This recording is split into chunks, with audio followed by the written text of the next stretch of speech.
Hey, it's Jeremy from Jeremy.net.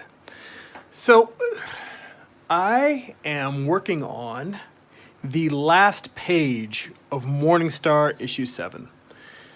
And it has been a long road. This issue has taken me much longer to finish than previous issues. Part of that is just doing more. I think I've been trying to put more into this book, this particular issue, in terms of more challenging page compositions. Not necessarily that they're elaborate, but within the actual, I'd just say more elaborate compositions within the panels. Within each panel, doing stuff with multiple figures, trying to work on drawing better environments and backgrounds. I see Epic Trilogy just popped into the chat. How you doing, man? Thanks for stopping in.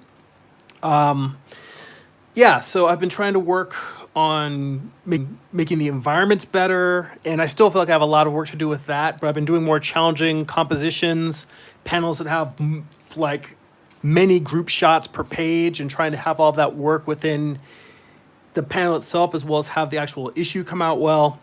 Plus, I've been doing research more on sort of like other areas of the art business in terms of Patreon and Kickstarter. Thinking about expanding into those, running campaigns for those either later this year or early next year. So this issue has been a huge challenge for me, just in terms of trying to do more with it, but having less time to do more. That said, I am pretty happy with how it's been coming out. And, you know, a lot of people feel like when they're working on a comic book project, because it takes so long, comics is a very labor-intensive, time-intensive creative process. Staying dedicated to a project is one of the hardest things to deal with. It's one of the hardest challenges.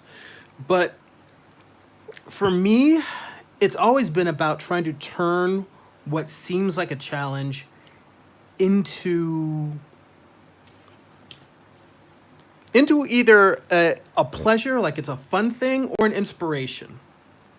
And even, you know, challenge alone, that's not a negative word. You shouldn't say, oh, because it's challenging, I don't know if I'm gonna be able to do this. Challenges can be very, very fun and enjoyable. If things are just too easy, you know, it can become boring, you can become routine and relaxed.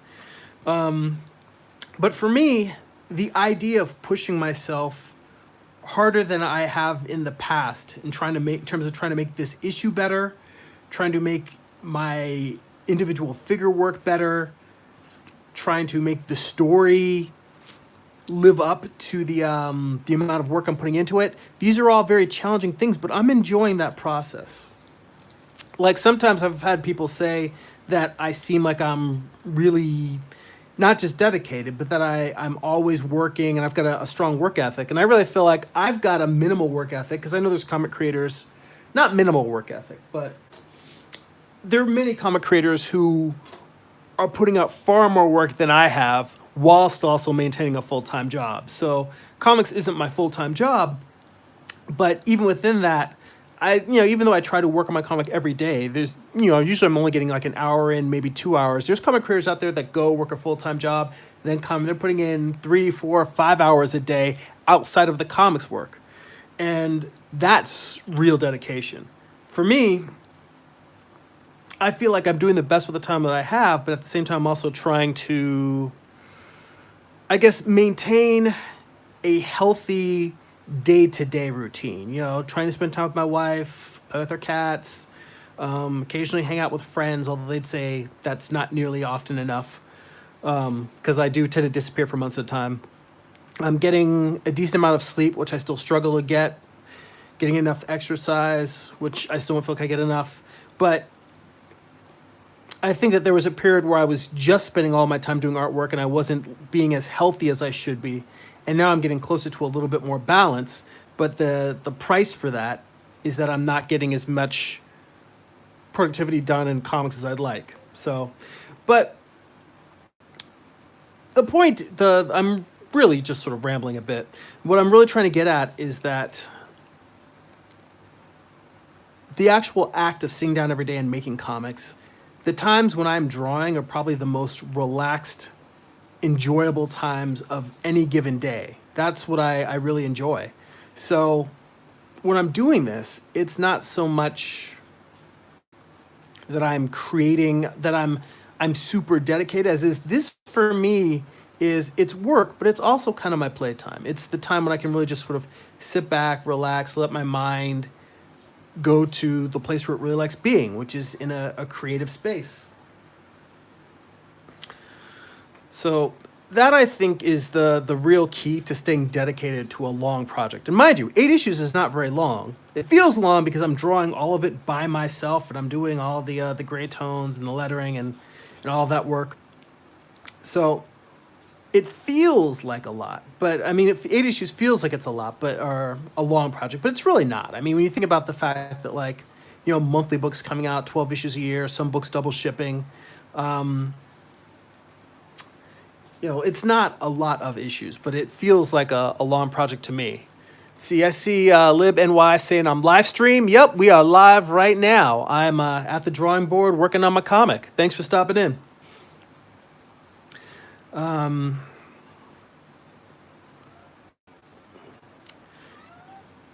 But yeah, staying dedicated to a project, 4 issues, 8 issues, 12 issues, however long it is, I think the big key is remembering what you enjoy about making comics and focusing on that when you're working. So for me, that's what I try to do every day. It's just this is the stuff that I look forward to.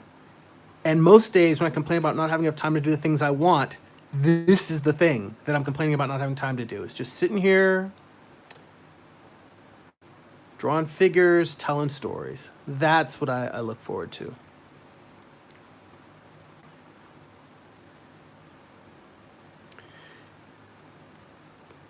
Anyway, I may slip into just sort of focusing on the drawing a little bit, so feel free to ask questions as I go. I see LibNY came with another question. Will this be crowdfunded or sold in stores? That's a really good question. This is something I've really been debating because the series is what I'm drawing right now is the 7th issue of an 8-issue series. And for a while, I thought that I was just too far in to go for a crowdfunded campaign. But I'm also thinking that, I've talked to some people and say that's not necessarily true. It could be something where some of the other tiers or things that's going to reward through backer kits are the trade of the first 4 issues and then the issues 5 and 6. And the reason why I say that I'm still not sure is because I'm a research guy. I really do like to figure out what's going to be the best way to make something work.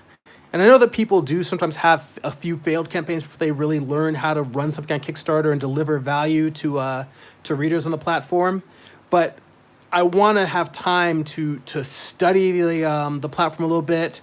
There's a couple of online courses I want to take about structuring Kickstarter campaigns. One I already have, I just haven't had time to sit down and start going through yet. But there's a couple I want to go through. And it's a matter of, do I want to delay this series anymore just to run the Kickstarter campaign? Because usually when I finish, like I'm going to go into inking. So that's still going to be a couple of months of me inking the issue. And between the time that I finish inking it, between now and the time that it takes me to finish inking it, if I learn enough about Kickstarter that I think I can pull off a proper Kickstarter campaign, then I will do a Kickstarter campaign. Otherwise, I'm probably going to do what I've been doing in the past, which is selling just at conventions and on conventions and through my website. Now, you also asked about comic shops, and the only reason why I have not really approached many comic retailers, there's a few that have carried my comic in the past, Morningstar, and also my previous graphic novel, Eye of the Gods. But the fact that I do not produce work in a timely fashion, I don't have a monthly series or a bi-monthly or even publishing quarterly. Right now, it's sort of like I'm lucky if I can get 2 issues a year done. And I realized that most of the retailers I've talked to really do want to support indie creators, but they need you to put out work on a regular basis, so that because they're investing in you as much as the reader is investing in you. And because I haven't been able to keep up with a regular schedule right now with my day job, that's been kind of the big thing that's been holding me back from really campaigning to get it into the hands of retailers. And that's something that I hope to change in the future as I'm able to put more time towards publishing my own work. But right now, it'll probably be like, just if I meet retailers at certain conventions and they show interest in supporting the book, then, I definitely will, give them discounts on it, a retailer's discount. But I haven't been actively pursuing it, mainly because I don't want to get it out there in stores just to get it in stores. I want to make sure that it's a book that's going to be as profitable for a retailer as it can be for me, and really build that partnership. I don't want to do it just because a retailer's supporting a comic book, but more because I'm producing work that's good business for them. They're like, wow, people come in, they really like this book, we want to carry your books, we want you to keep them coming. I want to make it really worth a retailer's while to carry my work. And that takes more producing work at a faster pace, becoming better at marketing, getting the word out, having a product so that people will come to retailers looking for it. And, being on YouTube, sitting here, live streaming and sharing the work as I'm making it helps. But it's gonna take something more structured. It has to be something where I can not necessarily say predictably, but I can regularly reproduce the speed at which I put out work, keep the quality up, the audience that's there for it. So we'll see. That's something I hope to do over time. Let's see. Another comment on the chat. Epic Trilogy said, on a recent Doug Ernst live stream, Timothy Lim was talking about how he and many comic-gators have been researching the hell out of crowdfunding and printing and fulfillment. Worth a listen. Well, I will check that out. It's good to know.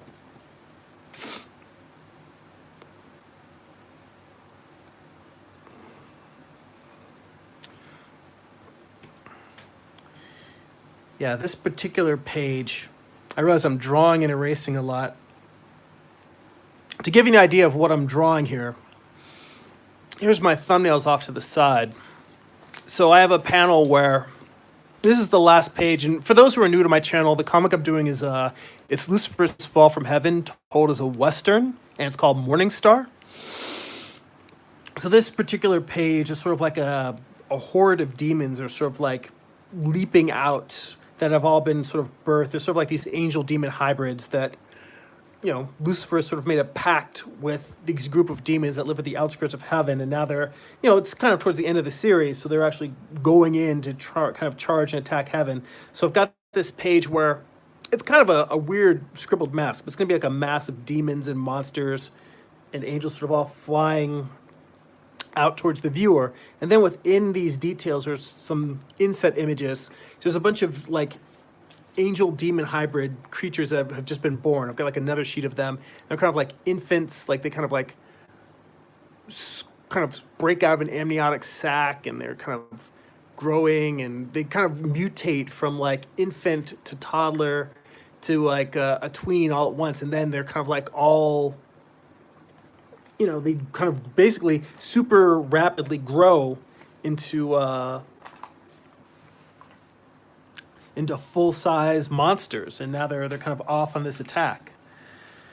And I realized one of the mistakes I'm making is I'm sitting here drawing these figures in, and I haven't sat down and drawn the environment that they're going to be flying out of. Like I've got a one thumbnail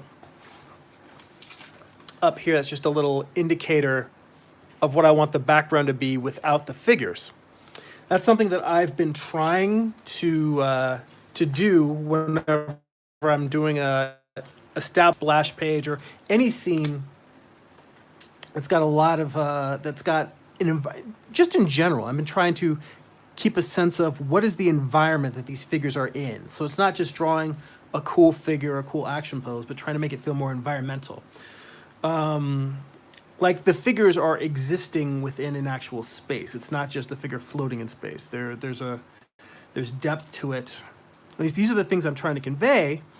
And I realized that I made a note for myself to do that in this particular panel, and I forgot. So going to take a step back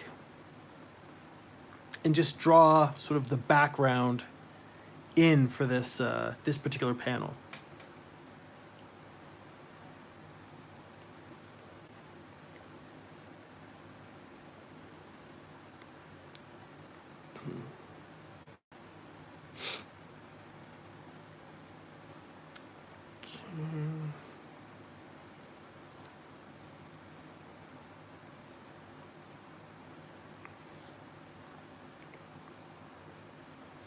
By the way, I know that it might be a little bit boring to not have music on, but I know some people have mentioned in the past why I don't play music during my streams, and it's just one of those copyright things. Like, I know that YouTube has music that you can have playing over your videos, or I could play music in the background.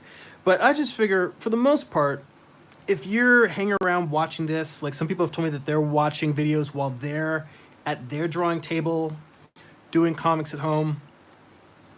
And, you know, if you just have somebody that's just drawing and talking, you probably want to listen to whatever music you're listening to. You know, some people want to listen to some hip hop, some people want to listen to some rock music, some people want to listen to some reggae, some country, whatever you're into, you listen to that. You know, you can pop in and hear what I'm actually saying when I'm talking. And if I'm saying something I'm a little too quiet, you know, maybe you turn the music down and be like, what is that again? Or ask me to repeat it a little bit louder in the chat. But personally, I figure it's just easier for me. Like, let's say I want to reuse these videos for something else, that I don't have to edit the videos out and, you know, just not having to worry about any copyright issues of having music playing in the background while I'm drawing. So if I'm just sitting here drawing and you're like, it's a little too quiet, yeah, feel free to put on whatever you feel like putting on. Be your own DJ. More often than not, when I'm usually drawing, I usually have podcasts on myself. So, Vince popped in. My buddy Vince Moore. Happy Labor Day, Vince. Thanks for dropping in. Let's see. LibNY asks, have I tried streaming in Twitch and Pictaro before? I have not tried Twitch. A lot of people say really good things about Twitch. And I'm curious. Here's the reason why I haven't jumped over there is only because I'm not really a gamer, so I haven't really messed with the gaming platform. I know there's a lot of artists on there, you know, comic artists and illustrators in general, even if you're not doing comics, that stream on Twitch. But I feel like I've built up a subscriber base. Like, there's like 5,500 people that are subscribed to my YouTube channel. And I feel like it'd be kind of a jerk move to jump platforms. If there was a huge incentive for me, like if there was something that said, well, I should go to Twitch because of X or Y, like whatever the benefit would be, then I would definitely consider it. But even in terms of considering it, I'd still feel bad about abandoning all the people that have taken their time to subscribe and follow me here. You know, in fact, that's a great question. Let me ask you guys. So for Twitch, what do you feel are the advantages of someone being on Twitch versus live streaming on YouTube?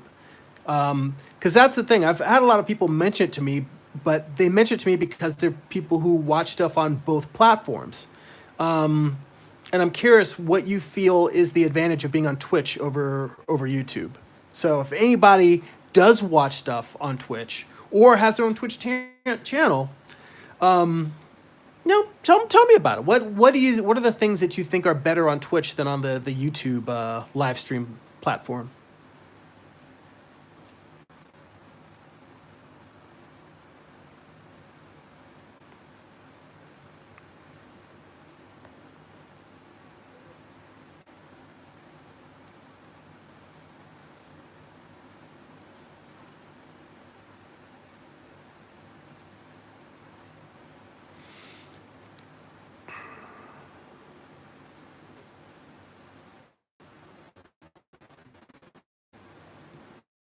Let's see, the challenge here is drawing this environment in.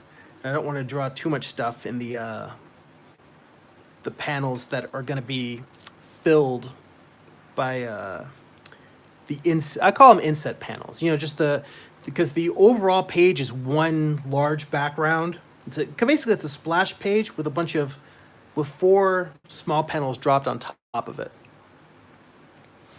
So See a few more comments in the chat. Let's see. Joshua DC popped in. I watch stuff on Twitch all the time. As a viewer, Twitch or YouTube, I don't have a preface. Daptor, I'm fine with either, although I don't watch Twitch streams that much.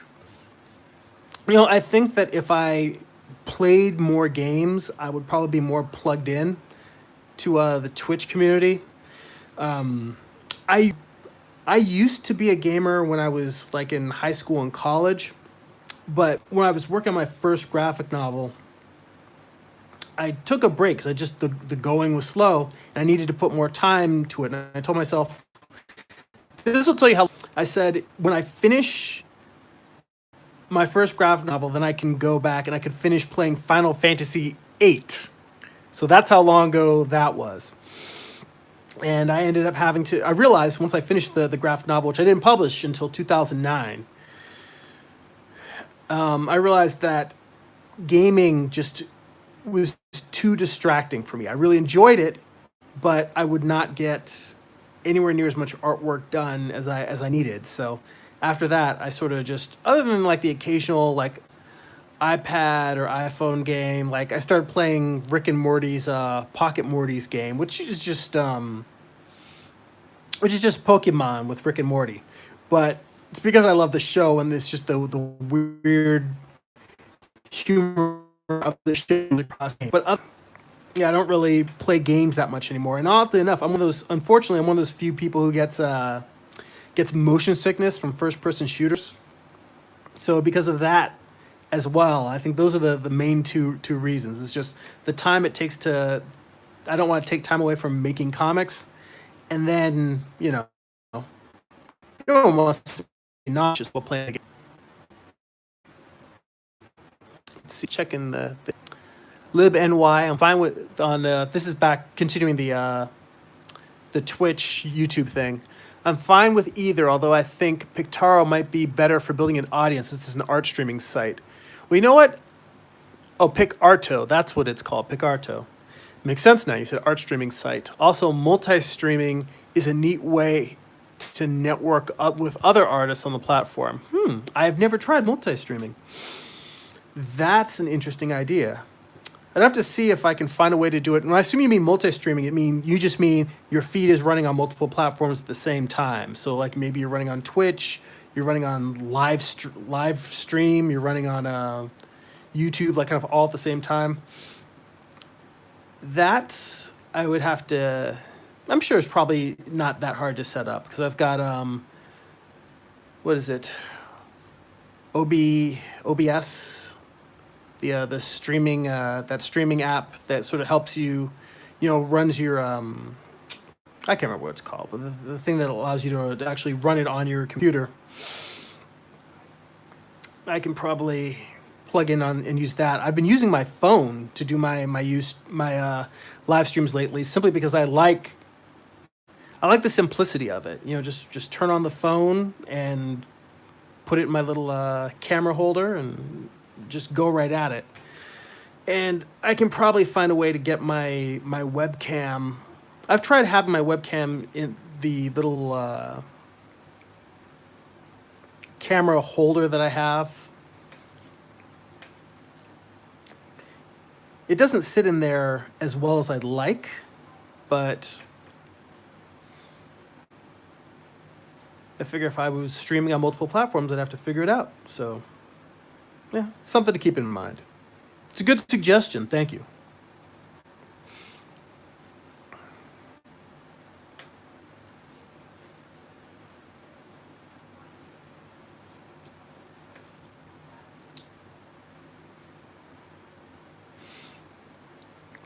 It's funny. This actual page that I'm drawing is one of... Sorry, cat was distracting me.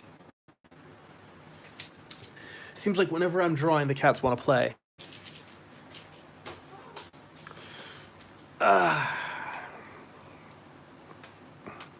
But this page is kind of a good example of one of the things that I've been struggling with in this issue. Not struggling with, but the way I've been pushing myself creatively, visually, is I've got this page where I'm going to have these hordes of creatures kind of spilling out. So it's already a complicated splash page, and then having all the different storytelling that's going on in here.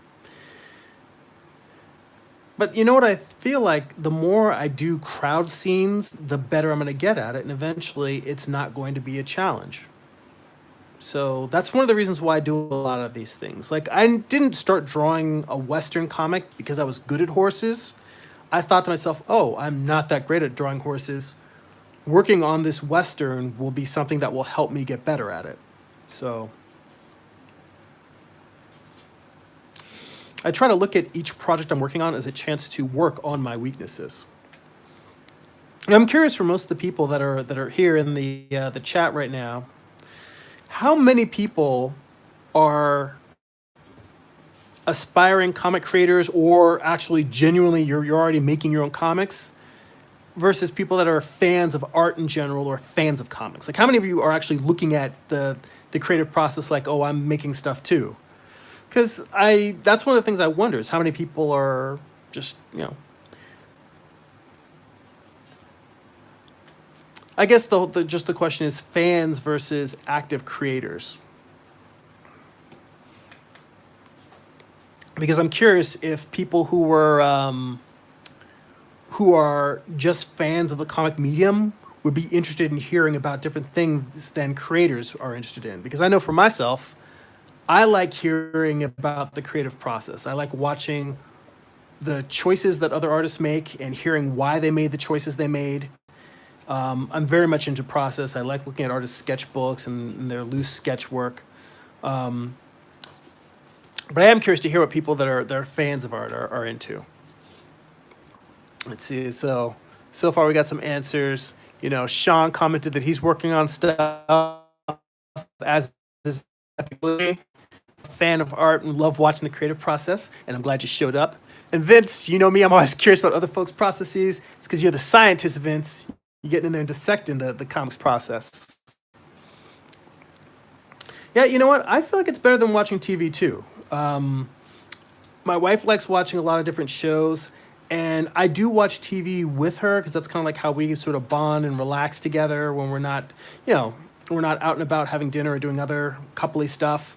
But she does love artwork, but she's not as into the creative process as I am. Like, I love watching documentaries, not just about, comics, but if I can watch documentaries on, like behind the scenes stuff on film and TV, I find really interesting and inspiring. That gives my comics and my artwork, makes me think about storytelling in different ways. I guess that's my most interesting, the thing that I'm most interested in personally is how are stories told. That's what I like looking at. It's just seeing how different people skin that very complicated cat.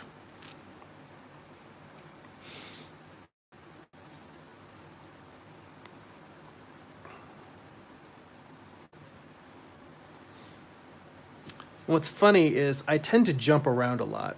I used to do a process where I would vary about the level of detail that you see of this background, which is very lightly indicated.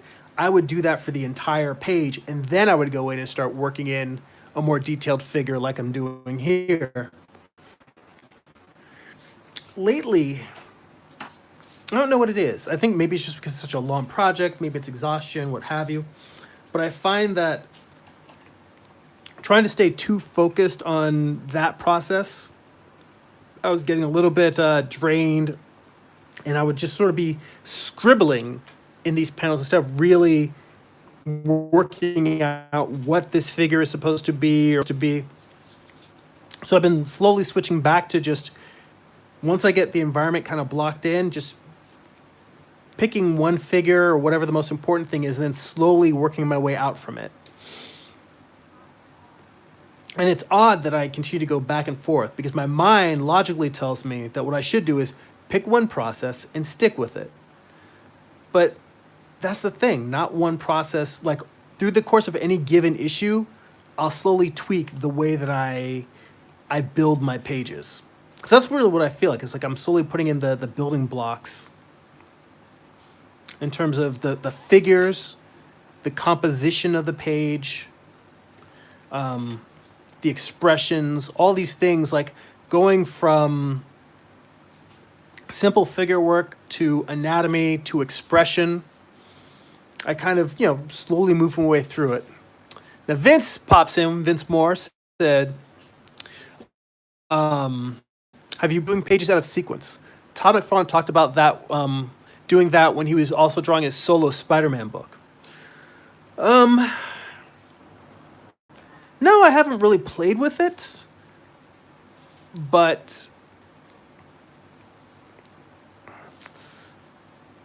I don't know. I mean, I kind of like to do pages in sequence. Or if I were going to do them, if anything, I would probably do them in reverse sequence to kind of like make sure I'm working backwards. Because a lot of times, one thing I have been doing a lot in this issue is not drawing pages out of order, but I'll start with the last panel and then slowly work my way backwards. Kind of in the way that I'm trying to make sure that everything properly flows.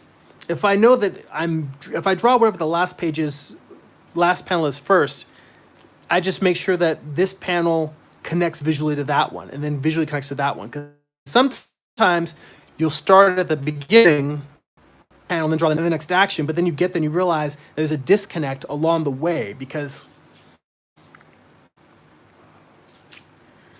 it's hard to explain why. But I've found that sometimes just like I will be trying to build it towards a certain action. When I get to the end, it doesn't feel like it's logically reached that. And for some reason, working backwards, I don't feel like I have that problem. I think maybe it's because if I get to the beginning, the first panel, if it doesn't feel like it's... Vince also says, working on the end hooks instead of the beginning ones. Yes.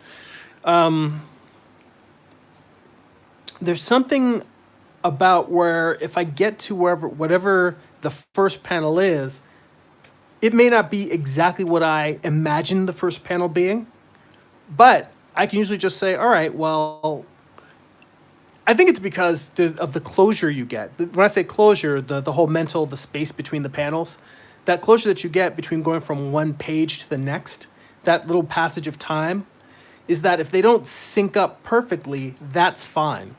So this is sort of a way to ensure they'll sync up by working backwards. And if it doesn't perfectly sync up with the page before, that's fine. But when you get down from panel 1, 2, 3, you can definitely feel if it doesn't sync up with panel 4.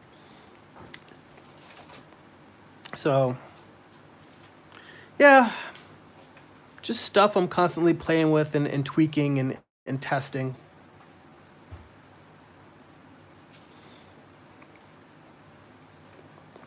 I think I'm starting to loosen up a bit in the sense that I create these mental processes, these mental systems, these ways of working. And then at a certain point, when I feel like things aren't working or I feel stifled, I'll say, you know what? I'm going to let that go for a little bit. I'm going to try something a little different. So maybe that means I should try working on my pages out of order. But the other reason why I'm hesitant to do that is because I am also I'm wondering about putting Morningstar up as a webcomic, because I see a lot of the people that are doing well with both Patreon and Kickstarter that the webcomic model seems to be pretty profitable for a lot of creators building with the actual pages. And then people that want to support the book and want to keep it coming out, they'll come out and they'll support the print edition. Or maybe people who only read print comics may read a few pages online and say, hey, that comic looks good. I don't read digital or I don't read webcomics, but since I've got a chance to try it before I buy it, I'll pick up the print copy when it comes out. So these are all things that I'm not saying, oh, this is definitely the way I'm going. I'm thinking a lot about different ways to make the business side of producing and publishing comics work better, work smoother. Give myself a little bit more flexibility in terms of how I'm putting my work out in the world.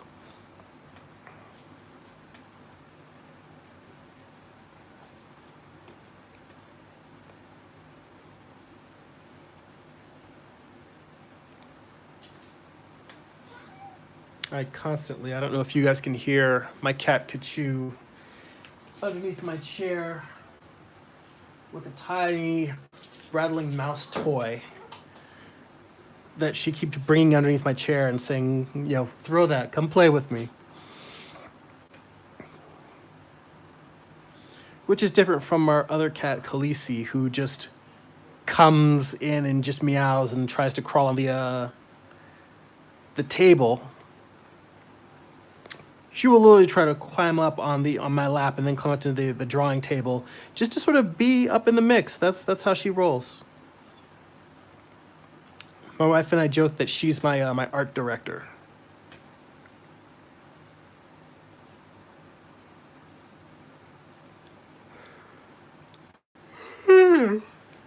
Apologies, I am a little tired. I was up late last night drawing the page before, which I wanted to finish because I wanted that one to be done before I sat down to stream, because that one's a little bit racier than this one. I haven't had to worry about anyone trying to ban or censor any of my work. But when I do the figure drawings on there, some people are a little sensitive about the human figure, although it's drawn very much from an academic human study sense. But also within Morningstar, there's some sex, there's violence, there's I always when I talk to parents at conventions, I always tell them, this stuff isn't for kids, unless you're high school and older. I say that there's nothing that you would see in Morningstar that you wouldn't see in a Stephen King novel, but there's everything in Morningstar that you would see in a Stephen King novel. So, of course, I've run into a lot of folks who let their kids watch Game of Thrones. They're just like, yeah, whatever, we're cool with it. Our kid's pretty responsible, knows, reality from fiction, and if there's anything that's questionable, they actually talk to their kids about it. So, a little bit wise.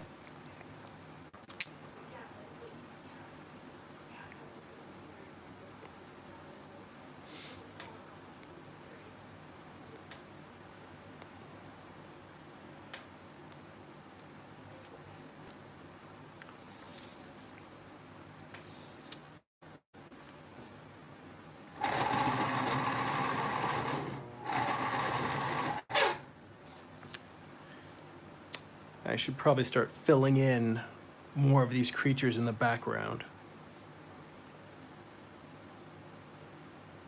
It's funny. I always like to show, a lot of the process. I went through, when I was thumbnailing this particular page, this is the second set of thumbnails. The first set of thumbnails, I have ways that I drew out what was going to be in the individual panels, but I knew that there were going to be 4 inset panels. I started with one that was just kind of a simple bump, bump, bump, just a little Z pattern. Then I tried when we were going down this way and then back. And I tried reversing it and then one over. Then I tried reversing it and then having one shooting back in, but having them all tall. So I go through a lot of these, 1, 2, 3, 4, and then 5, 6, 7, 8 different versions of compositions before I actually land on what I want. Sometimes I think about that before I even think about the content of the panels. I'm just looking at it in terms of story blocks, like the page design in terms of packets of data. And I usually figure, well, whatever is the most important scene or panel in the page ends up being the largest, and then sort of moving the pieces around it, how does information flow into that important scene? Well, that depends. Is that important panel in this case it's a splash page and everything is laying on top of it, so it's almost like it almost exists out of time. But when I say out of time, I mean as opposed to in a direct sequence, panel 1, panel 2, panel 3, panel 4. This panel, in a way, it's happening after all of these other panels, but sometimes it's well, is the most important panel the first panel on the page? And when I say that, I don't mean it is panel 1 always the most important? I mean, here's a page. Let's say it's got 6 panels. Now, I'm not talking about this specific page, but let's say any particular comic page has six different panels. You can make any one of those panels the most important action or event. Maybe it's someone punching somebody, maybe it's someone making having an emotional reaction, crying, yelling, whatever. But let's say that whatever that important panel is, you could make that panel 1, panel 3, panel 5, or panel 6. It could be a whole wide variety of places you can put in the page. And where you put that important panel decides how information is going to flow in and out of it. Because if it's the very first panel, maybe you've got a page where you've got a large, maybe the top half of the page is taken up by one panel, and then you've got like, 2 tiers at the bottom with like 2 panels and 3 panels respectively. You may end up where the information is really flowing from the previous page. So maybe you've set it up so that that large panel, that important panel of story, of emotional beat, of whatever it is, maybe that panel is in strong contrast to whatever came on the page before. Maybe it's a dark panel versus a light. Maybe it's a solitary figure versus a crowd shot that was on the previous page. You may just find some way to make it sort of jarring, not in a negative way, but jarring in you really want to surprise somebody with where it's moving and going. If it's somewhere in the middle, then you have to decide how you visually want to lead up to that information. And if it's at the end, then again, you're still leading up to a certain amount of data, sort of amount of story information before you get to the end.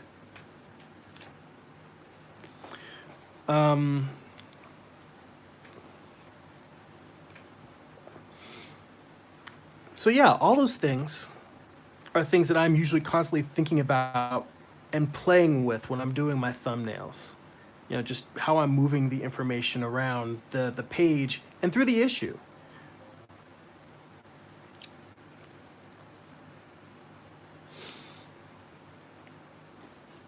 Now, the challenge that I have here is setting a proper sense of scale. Because I put the horizon sort of down here at the bottom. And I've got all these creatures sort of... And I've got a cat that wants to play. Oh, monkey, I know. My cat's a comic blocker.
So Vince Moore's got some more comments in the chat.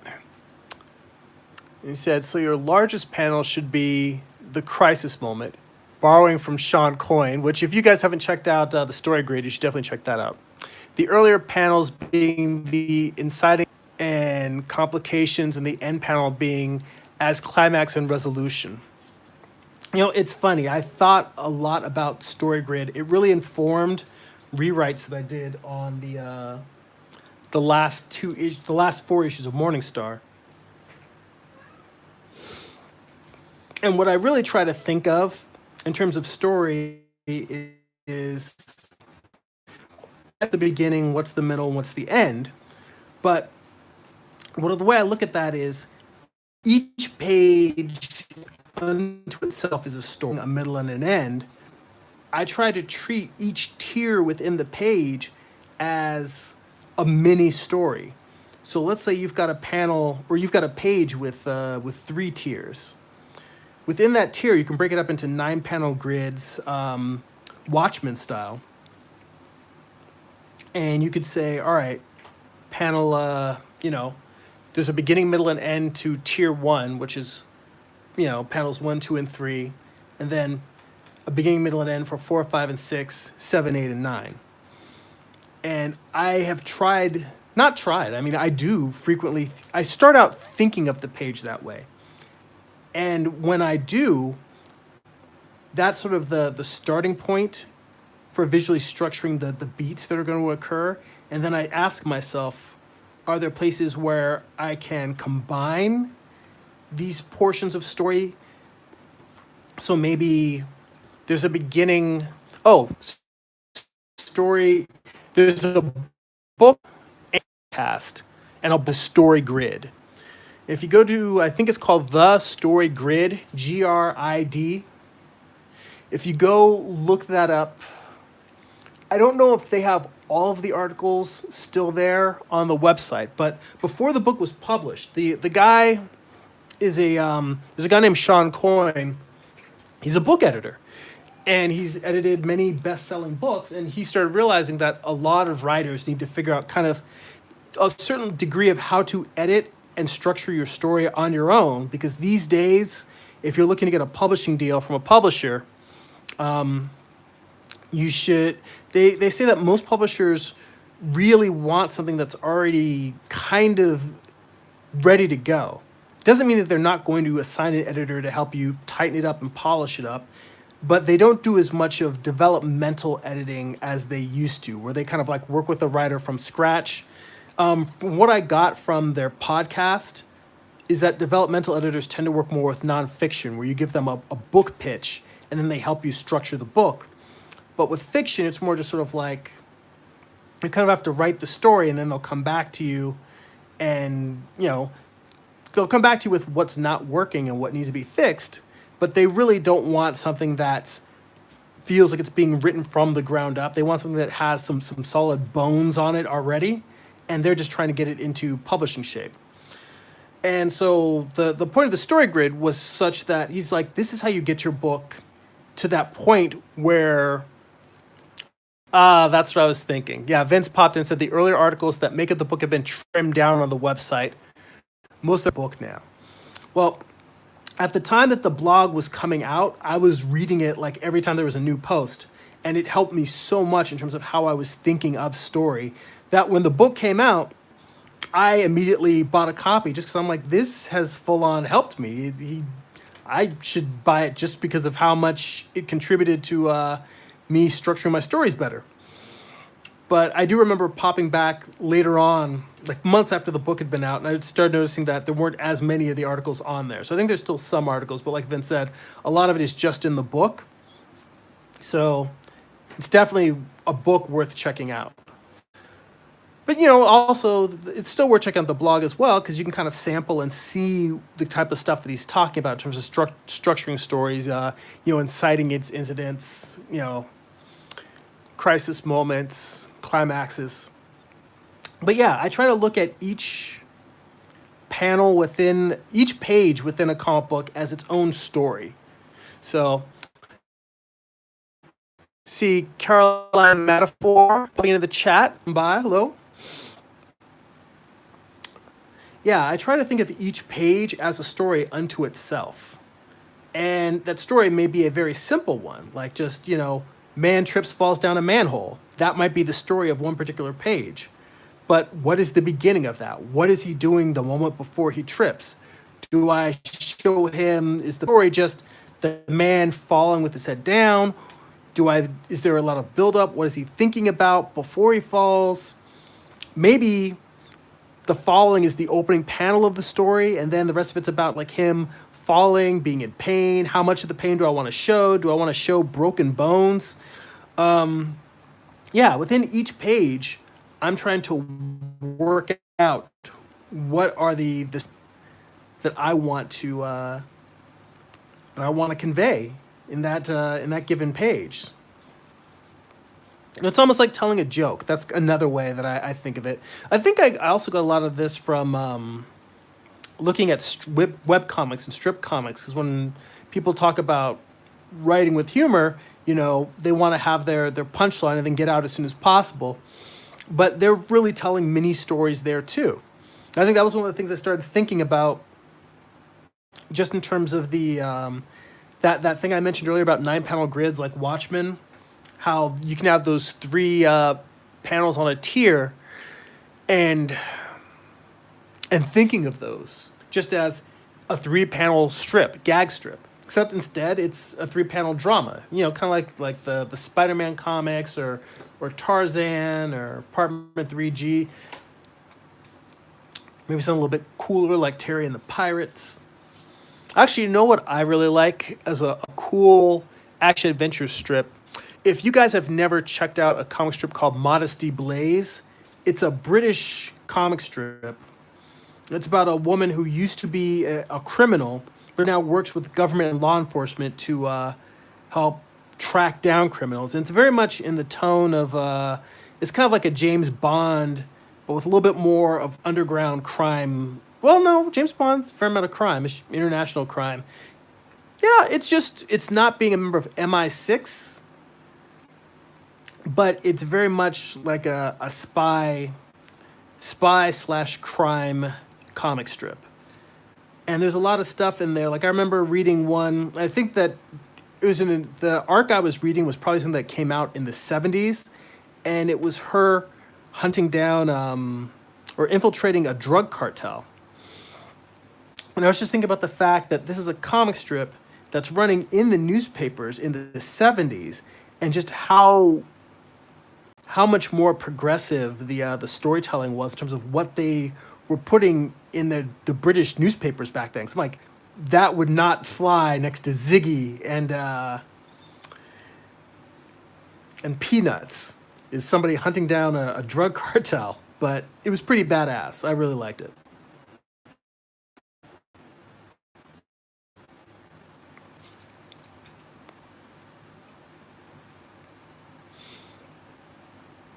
So I have been trying to get into the habit of keeping these streams now that I'm doing the live streams regularly. Last few times I've been going really, for me, long, going for like 90 minutes, almost 2 hours. So I've been trying to get it back down to about an hour's length per stream. Part of that's also because, believe it or not, even though I'm drawing while I'm talking to you, it is pretty challenging to draw and talk at the same time. That's one of the reasons why I'm drawing and erasing a lot and making a lot of mistakes here. So I'm trying to keep it back down to an hour. And I think, we're at 53 minutes. So I'll work on this page for a few more minutes. In the meantime, anybody who's in the chat, if you guys have any questions that you want to ask, go ahead and fire them off now. So we'll be winding down shortly.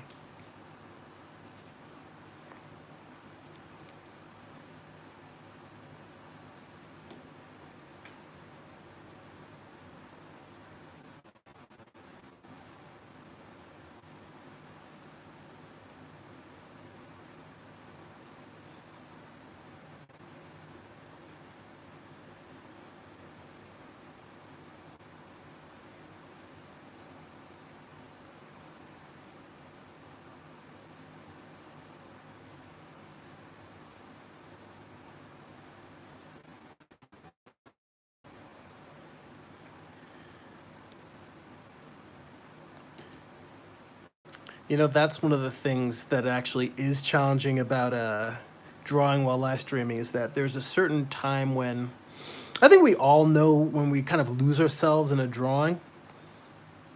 And I realize it's probably not good for me to just go completely radio silent and stop talking and not do, not say anything at all.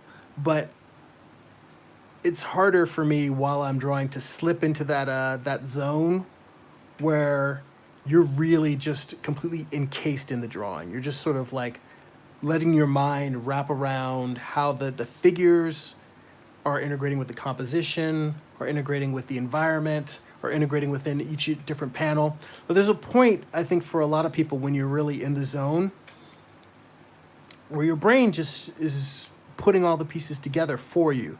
And you're just there and you're just like, all right, as long as I stay present and keep the pencil moving, the comic, I won't want to say it makes itself because no comic book drawing is that simple. But in a way, if you understand the basics of storytelling, sometimes the challenge is getting out of your own way, which is funny because it's not just comics. I think in life, one of our big challenges is getting out of our own way and just letting whatever it is that we need to do happen. Trusting in ourselves enough that we know enough about whether it's drawing, storytelling, pitching your work to people, all the different things that independent comic creators have to do, that sometimes we do overthink things. And I know that I'm guilty of that. But there's something about just letting your mind do what it needs to do what it knows needs to happen in order to make this page work, to make this particular issue work. Getting out of your own head or getting out of your own way is not easy. I think it's a battle that most people constantly fight. But remembering that you need to do that can be helpful, because then you just say, you know what? Let me just chill a little bit. Let me stop stressing about this and that. I've been cranky about how much time I've been spending researching other platforms, particularly Patreon, figuring out what kind of things I want to have on Patreon versus the things I have in my blog and my newsletter. And I realized I just hadn't been spending as much time just doing the drawing. So there's times where I gotta sit down and remind myself, you know what? Just sit down and draw.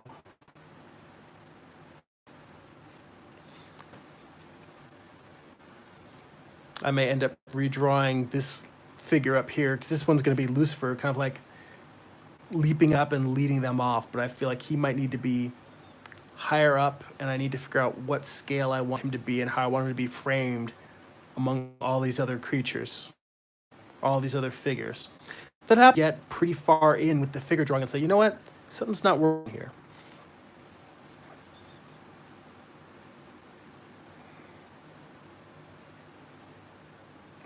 Epic Trilogy also popped in. He said, guilty of overthinking here. Yeah, that's kind of what I figured for a lot of us. But I think we go back and forth. I think that we go through a process mode, like almost like we're machines in the sense that there's a process mode and an execution mode. And the process mode is us sucking up data, whether it's watching other people's videos, taking tutorials, taking classes in art books, and then the execution is what's actually happening on the page. And I think that there's a lot of time doing that processing, and we may process for months at a time, and then execute all at once. Baxter V popped into the chat. Hey, good to see you. Glad you popped in. Yeah, you know what? Here's the nice. Okay, first off, he said, haven't been here for a long time. Well, you know what? I'm glad that you are here now. And the nice thing is that what I'm switching to is I'm going to try and do live streams for an hour every week.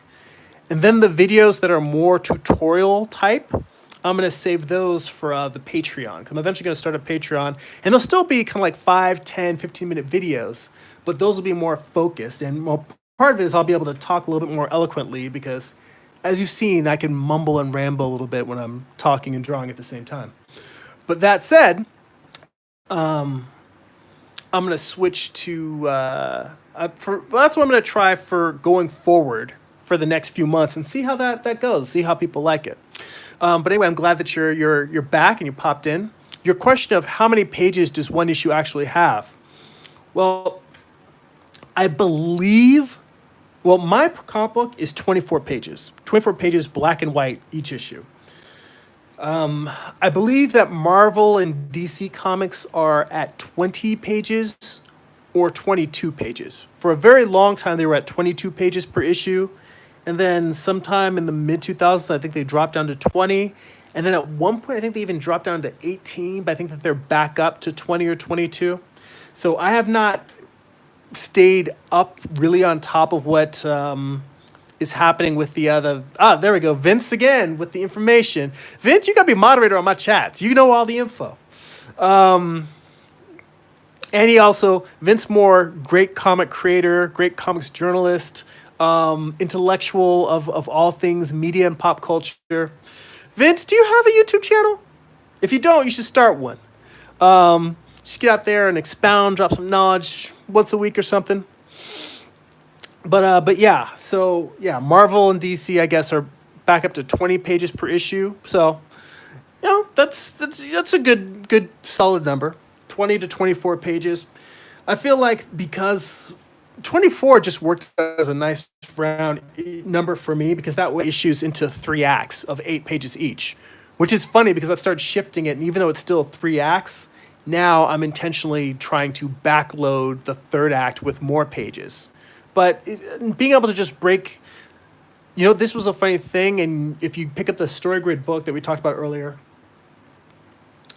the idea of breaking stories down into the begin. That's what I start with for every graphic novel, and then I break the actual issues or chapters, and I break the actual pages down into beginning, middle, and end. So breaking everything down into thirds. And for me, having the 24 pages just made it like a nice clean breaking the book down into thirds. So that's the way in which it influenced my writing process and my visual page process.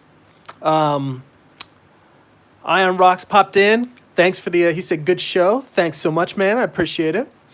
Let's see. Everyone has a different process, but I think overthinking is a cardinal sin of many artists. That's, is it Sire Studios? Because it's SYR Studios. That was his comment. Everyone has a different process, but I think overthinking is a cardinal sin of many. Yes, that's very, very true. And I think that that's part of the allure of studying so many different creators' processes, is we kind of feel like maybe if you look at everyone's work, you can kind of distill the magic formula. And I am of the mindset that I love to look at other artists' processes. I love buying books about different art processes, whether it's drawing in pen and ink, whether it's comics, whether it's fine art, whether it's the old masters. I believe it was a book called The Five Rings. And I can't remember the name of the author, but I think he was the Sir Studios. Oh, syrup, as in syrup. Sir Studios. Cool. Thank you for letting me know. That's one things when you're talking to people online is you don't necessarily know how to pronounce their handles. So, but the guy who wrote Master of Five Rings, or not Master of Five Rings, the Book of Five Rings, which is a book on martial arts, but it's also a business book and a strategy book. Musashi, who was also a character in season 2 of Westworld. The real badass samurai was based on Musashi. So basically, arguably the best swordsman of all time, samurai swordsman. But his idea was not that you master all of the techniques. That way, no one can ever really use a technique against you in battle because you can adapt, because everything has its own counter. Now, when you're drawing or doing any art form, your battle is against yourself. It's not against other people you're fighting with. But for me, the idea is that everyone does have their own unique personal process, and building it out of the ground up is going to have a process that's most authentic to you, but you may also spend a lot of time doing things in a harder way than someone else may have figured out a quicker way to get the effect you want. So I like the idea of looking at a bunch of artists' processes and just picking and taking, whether it's a drawing technique or a composition technique or a reference technique. Miyamoto Musashi comes in with the great comments and the info. So yeah, always check out Vince's comments in the chat. He's the man who's kicking down the knowledge. He and I, whenever we get together in person, we're always it's great to talk to someone where philosophy, creativity and just general day-to-day worldview all get wrapped up in a beautiful melange, which is a really pretty way of saying a mismatch. Let's see. I see Layla Drawings popped in and said, awesome, awesome. Thank you so much. I appreciate that. Let's see. There's another comment from Syrup Studios. And now I'm going to start putting the P on the end. I have to say Syrup Studios because I want to put P on there like syrup. Sorry. But he said, I believe using forced me to get over my perfectionist self. Enough to get things done faster. Charcoal, you have less control, while pencils had all the control. I work a lot faster now.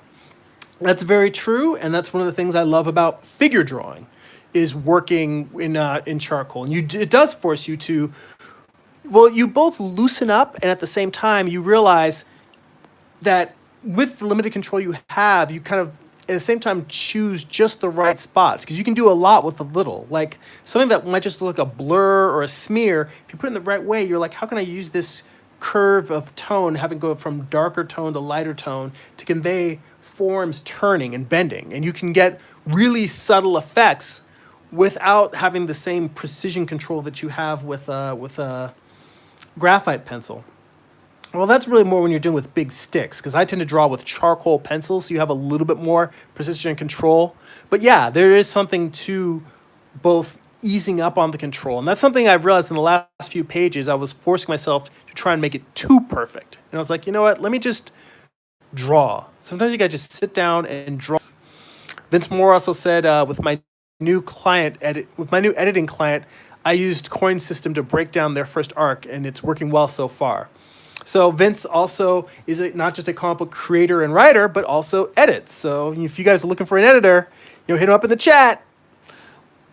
But all right, so we are at 67 minutes here. I think that I'm going to wrap it up. For those who came in late, please go ahead and watch the replay. If you enjoy the streams, like them, hit that share button, subscribe to the channel if you're new. Thank you so much. And so that's it for now. Go be creative.